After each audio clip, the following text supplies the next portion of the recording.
il y avait bien des cycles à étudier. Celui du Soleil, bien sûr, du lever au coucher, mais plus important encore, celui de la Lune. L'avantage avec la Lune, c'est qu'elle change tous les jours. Elle change de position et d'apparence. Elle brille. Elle est assez grande. On ne peut pas la manquer.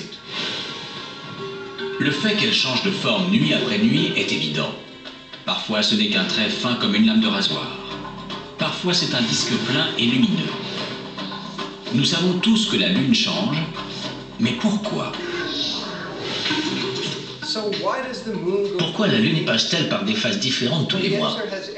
Eh bien, c'est lié à sa position en orbite autour de la Terre, elle-même illuminée par le Soleil. Ici, on voit la Lune entre la Terre et le Soleil. Le Soleil éclaire l'arrière de la Lune et la face visible de la Terre est dans l'ombre.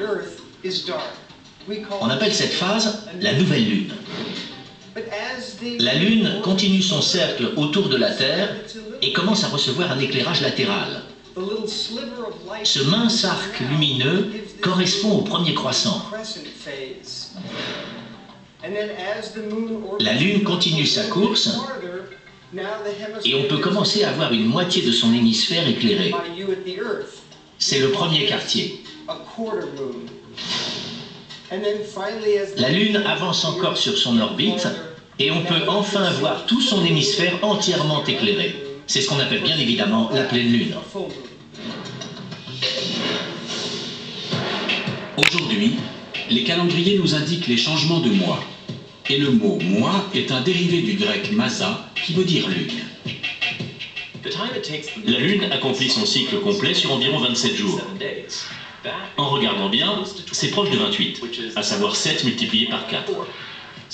Donc, le cycle lunaire engendre ce qu'on appelle un mois, 4 semaines de 7 jours. C'est un schéma répétitif évident quand on observe le ciel.